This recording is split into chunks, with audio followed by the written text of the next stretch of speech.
This is a CNN News 18 mega exclusive. It's an update on the Poonch attack that took place a few days ago in Jammu and Kashmir. Strong leads are being found by our agencies on the attack. We are understanding that there are investigations as we speak going on, but the person who arranged all the logistics and the support, investigation around him and his identity continues. Reports are also suggesting that this person was a local Gujjar, but that he kept terrorists at his home for 3 months. Now, we'll be bringing you more context on this story. We do have a reporter joining us on this story very shortly, but it is confirmed that this attack was planned from Pakistan. My colleague Anand with us right now to bring us more context on all of these details. Anand, over to you. Well, thanks for that. Our investigations editor, Manoj Gupta, getting us this exclusive details that the person who arranged the logistics and support, the investigations are going on, and I'm just going to quickly read through that, saying that the agencies have now got some very, very strong leads. Interestingly, these attackers have been staying with this person who you mentioned is a Gujar from this Poonch Rajouri area itself. He's been staying, these attackers have been staying with him for nearly 3 months. And also they are confirming that there were 3 attackers and they stayed at this house and they got instructions via a local handler, and these instructions were being sent via voice notes. So clearly these attackers have got some shelter. They've been waiting to plan their attack. They've been waiting for instructions to come to them. And now that the instructions have come, they have then gone ahead and planned this attack.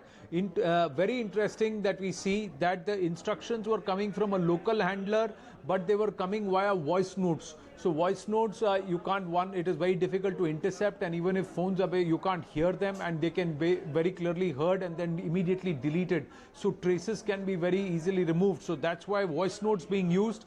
And saying that, and that also means that these attackers are not locals. These attackers have infiltrated, they have spent some time, they have waited through the winter months, and then they have planned the attack soon as spring, at the onset of spring, because that's the confirmation that he kept these terrorists at his home for 3 months. And it's confirmed that the attack was planned from Pakistan. So big revelation that the Poonch attack happens just days ahead of the foreign minister of Pakistan's stepping into India for the SCO summit, and just days ahead of this entire delegation that has come for the defense meet around the SCO, which is also happening at this point in time. So interestingly, these leads very clearly show that the Poonch attack was a terrorist activity. It was planned by the enemy from the other side. That accounted for, or that resulted in 5 of our Jawans being martyred. They were carrying rations. They were doing administrative duty. They were all junior personnel who were actually carrying rations, and that was being planned for an iftar party. We are given to understand on the occasion of Eid, or on the eve of Eid. That's when this dastardly attack happened.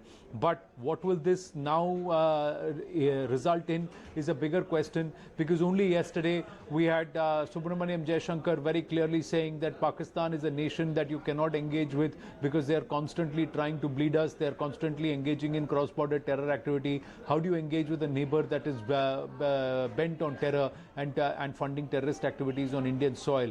You are waiting for a day when Pakistan wisens up and wakes up to the reality. This is also happening on a day when a major general of Pakistan has been now quoted saying that Kashmir is not a settled issue and that Kashmir is not integral.